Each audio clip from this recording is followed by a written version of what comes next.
도널드 트럼프 미국 대통령이 틈만 나면 미국이 왜 한국을 지켜주느냐며 주한미군 철수, 한미연합훈련 중단, 방위비 분담금 인상을 입에 달고 산 것으로 나타났습니다.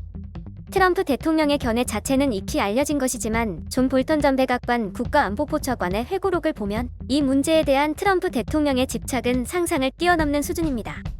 최근 독일주 등 미군의 감축 움직임이 본격화하는 시점이어서 동맹 보호에 대한 트럼프 대통령의 뿌리 깊은 부정적 시각이 교착 상태인 한미 방위비 분담금 협상에 어떤 영향을 미칠지 주목됩니다. 23일 출간 예정인 볼턴 전 보좌관의 그것이 일어난 방에는 트럼프 대통령이 한국을 포함한 동맹국의 미군 주둔에 불만을 토로하는 장면이 셀 수 없이 등장했습니다. 심지어 한반도와 무관한 현안을 다룰 때도 종종 주한미군을 들먹였습니다. 2018년 11월 중간선거 직후 외교안보 고위 인사들과 아프가니스탄 문제를 논의하던 트럼프 대통령은 갑자기 그런데 왜 우리가 한국을 북한으로부터 지켜주고 있는 건가라는 질문을 던졌습니다.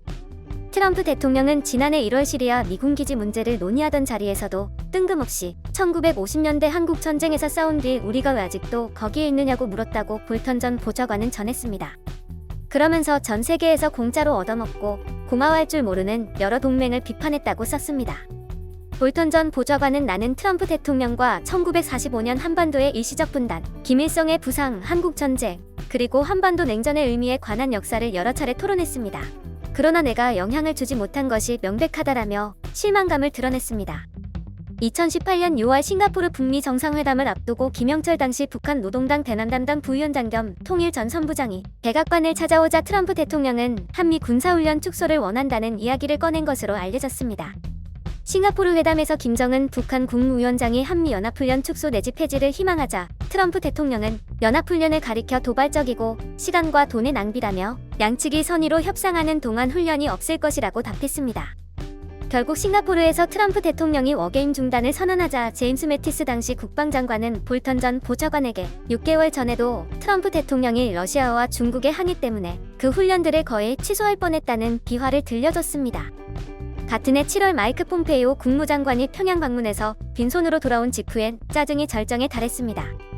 회고록에 따르면 폼페이오 장관으로부터 전화보고를 받던 트럼프 대통령은 전쟁 연습은 말할 것도 없고 우리가 왜 한국전에 나가 싸웠는지 그리고 왜 우리가 여전히 한반도에 그토록 많은 병력을 갖고 있는지 이해하지 못하겠다고 계속 중얼거렸습니다. 그러면서 우리는 얼간이가 되는 것을 끝낼 것이라고 했다고 볼턴 전 보좌관이 전했습니다. 지난해 2월 하노이 북미 정상회담 결렬 후 미국으로 돌아온 트럼프 대통령은 자신이 하노이에서 너무 까다롭게 굴었던 게 아닌지 걱정하기 시작하면서 우리는 워게임에 단 10센트도 사용해서는 안 된다고 지시했습니다. 이후 트럼프 대통령의 불만과 요구는 더욱 구체화했습니다. 트럼프 대통령은 작년 4월 백악관 한미 정상회담에서 한국의 대미 TV 수출로 연 40억 달러를 잃고 있으며 미국이 미군기지 비용으로 연 50억 달러를 지출한다며 한국에 더 많은 분담금을 압박했습니다. 남북미 판문점 회동이 있었던 6월 30일 청와대 한미 정상회담에서도 돌연 미군기지 비용 문제를 꺼냈습니다.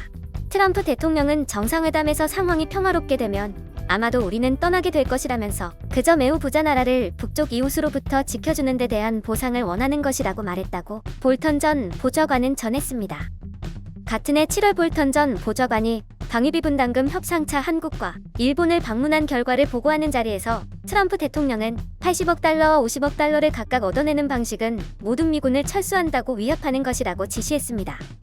특히 북한의 미사일 발사에 대한 추가 보고에 이것은 돈을 요구하기에 좋은 타임이라면서 존이 올해 10억 달러를 가져왔는데 미사일 때문에 50억 달러를 얻게 될 것이라고 공공연히 말했습니다.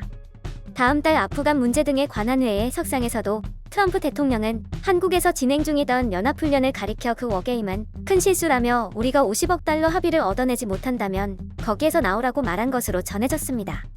트럼프 대통령은 난 정신병자와 평화를 이뤄내려고 노력 중이라며 우리는 한국에서 무역으로 380억 달러를 잃는다. 거기에서 나오자라고 주장했다. 당시 훈련도 이틀 안에 끝내라. 하루도 연장하지 말라고 요구했습니다. 트럼프 대통령의 이런 태도는 외교안보 라인의 고위 인사들도 혀를 내두르게 했습니다. 볼턴 전 보좌관이 7월 방한 때 해리 해리스 주한 미국 대사, 로버트 에이브럼스 주한미군 사령관과 만나 방위비 분담과 연합훈련에 대한 트럼프 대통령의 생각 등을 설명하자 해리스 대사와 에이브럼스 사령관은 상당히 놀라는 표정으로 믿지 못하겠다는 반응을 보였다고 합니다. 기회만 되면 되풀이되는 트럼프 대통령의 불만 제기에 볼턴 전 보좌관은 우리는 이런 주기를 반복해서 참아야 했고 늘 같은 결과로 끝났다며 며칠에 한 번씩 누군가 무심코 버튼을 누르면 트럼프는 똑같은 영화 사운드 트랙에서 자신의 가사를 반복하곤 했다고 적었습니다. 또 볼턴 전 보좌관은 싱가포르 회담 한 달 뒤 영국 군사학교에서 트럼프 대통령이 미용 특수부대 연합훈련에 깊은 인상을 받은 장면을 보고 지난 18개월 동안 누구도 트럼프 대통령을 미군 훈련에 데리고 가지 않았다는 사실이 후회스러웠다며 만약 그랬다면 아마도 한반도 5게임을 구할 수 있었을 것이라고 말했습니다. 영상이 도움이 되셨다면 좋아요와 구독을 부탁드립니다. 시청해주셔서 감사합니다.